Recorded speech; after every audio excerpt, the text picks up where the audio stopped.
அடுத்த 7½ ஆண்டுகளுக்கு போர்கள் உலகத்தை ஆக்கிரமிக்கும்.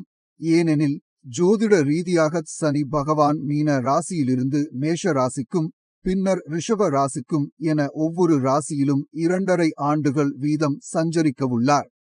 உலகில் உள்ள ஏறக்குறைய ஒவ்வொரு நாடும் அகங்காரத்தால் தூண்டப்பட்ட போர்களில் ஈடுபடவிருப்பதால் ஒரு மோதல் ஓய்ந்ததும் அடுத்த மோதல் உடனடியாக தொடரும். உலகில் விழிப்புணர்வும் பணிவும் மேலோங்கி நின்றால் இந்த தேவையற்ற துன்பத்தை தவிர்க்கலாம் என்று சுவாமிஜி அறிவுறுத்துகிறார்.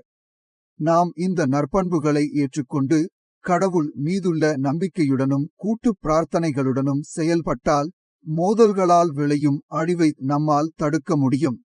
மனிதர்களாகிய நாம் அனைவரும் ஒரே மூலத்திலிருந்து தோன்றியவர்கள் என்பதையும் நம்மை பிரிப்பதற்காக உருவாக்கப்பட்ட செயற்கையான வேறுபாடுகளை விட நம்மிடையே உள்ள பொதுவான ஒற்றுமைகளே அதிகம் என்பதையும் சுவாமிஜி சுட்டிக்காட்டுகிறார்.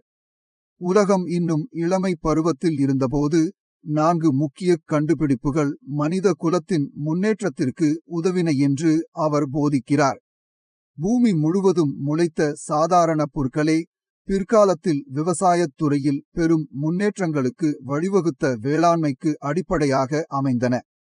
சக்கரத்தின் கண்டுபிடிப்பே குதிரை மற்றும் எருது பூட்டிய வண்டிகளுக்கும் இறுதியில் நவீன கார்களுக்கும் வழிவகுத்தது.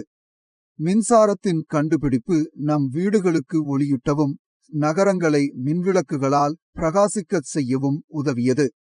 இறுதியாக கோள்கள் மற்றும் நட்சத்திரங்களை உற்றுநோக்கியதன் விளைவாக உருவான ஜோதிடம் மற்றும் வானியல் ஆகிய அறிவியல்களே நமது பிற்கால கண்டுபிடிப்புகளுக்கும் கணிப்புகளுக்கும் உந்துசக்தியாக அமைந்தன. உலகம் முழுவதிலும் உள்ள மக்களின் கூட்டு புத்திசாலித்தனத்தால் உருவான இந்த 4 மனித முன்னேற்றங்களே எதிர்காலத்தின் அனைத்து புரோகிரஸ்க்கும் முன்னேற்றங்களுக்கும் அடிப்படையாக திகழ்ந்தன. பழங்காலத்தில் மக்கள் புதிய மேம்பாடுகளை பெரிதும் மதித்தனர். சமூகத்திற்கு பங்களித்தவர்களை போற்றி பெருமைப்படுத்தினர். குறிப்பாக விஞ்ஞானிகளும் மருத்துவர்களும் மக்களால் மிகவும் உயர்ந்த நிலையில் வைத்து மதிக்கப்பட்டனர்.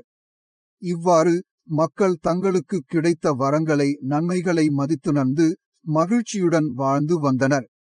குறிப்பாக இந்தியா தனது கடின உழைப்பு சார்ந்த அறநெறிகளின் வாயிலாக பெரும் புகழை அடைந்தது.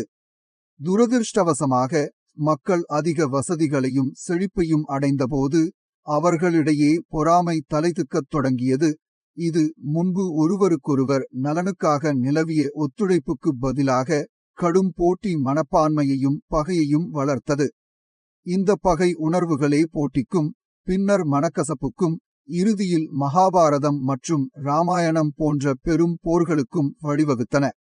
மனிதகுலம் தங்கள் பொதுவான தோற்றத்தையும் கூட்டு முயற்சியால் அடையக்கூடிய முன்னேற்றங்களையும் கடவுளை நோக்கிய பிரார்த்தனையின் சக்தியையும் கூட்டாக நினைவில் கொள்ளாவிட்டால் அடுத்த 7½ ஆண்டுகளில் போர்ச் சூழல் இயல்பான ஒன்றாக மாறி இறுதியில் உலகம் முழுவதையும் மோதல்களுக்குள் ஆழ்த்திவிடும் என்று சுவாமிஜி முன்னறிவிக்கிறார். கசப்புணர்வு, கோபம் மற்றும் அவநம்பிக்கைக்கு பதிலாக நாம் ஒற்றுமை, விழிப்புணர்வு மற்றும் நம்பிக்கையை தழுவிக்கொண்டால் இந்த தெய்வீக சோதனை காலத்திலிருந்து உலகம் இன்னும் அமைதியான மற்றும் மகிழ்ச்சியானதொரு இடமாக வெளிப்பட முடியும்.